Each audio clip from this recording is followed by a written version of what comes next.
All right, buddies, chapter 13. The big day arrives. The sun was shining brightly on the morning of the big day, but the ground was still wet with snow and the air was very cold. Outside the gates of Wonka's factory, enormous crowds of people had gathered to watch the 5 lucky ticket holders going in. The excitement was tremendous. It was just before 10 o'clock. The crowds were pushing and shouting, and policemen with arms linked were trying to hold them back from the gates. Right beside the gates, in a small group that was carefully shielded from the crowds by the police, stood the 5 famous children, together with the grown-ups who had come with them. The tall, bony old figure of Grandpa Joe could be seen standing quietly among them, and beside him, holding tightly onto his hand, was little Charlie Bucket himself. All the children, except Charlie, had both their mothers and fathers with them, and it was a good thing that they had. Otherwise, the whole party might have gotten out of hand. They were so eager to get going that their parents were having to hold them back by force to prevent them from climbing over the gates. "Be patient," cried the fathers. "Be still. It's not time yet. It's not 10 o'clock."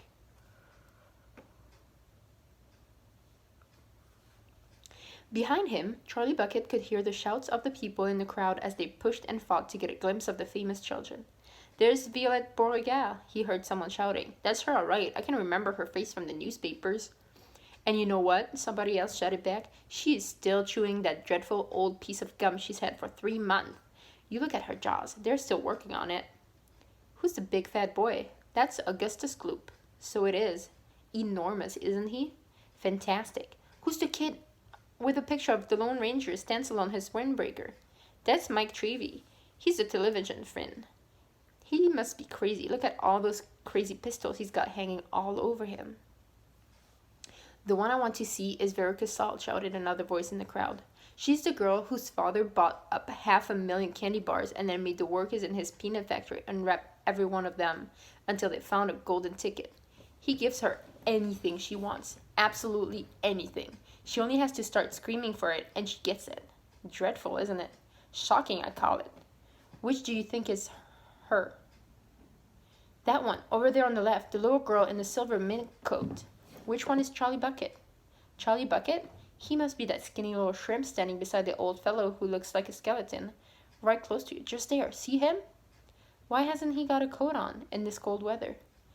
"Don't ask me. Maybe he can't afford to buy one." "Jeepers, he must be freezing."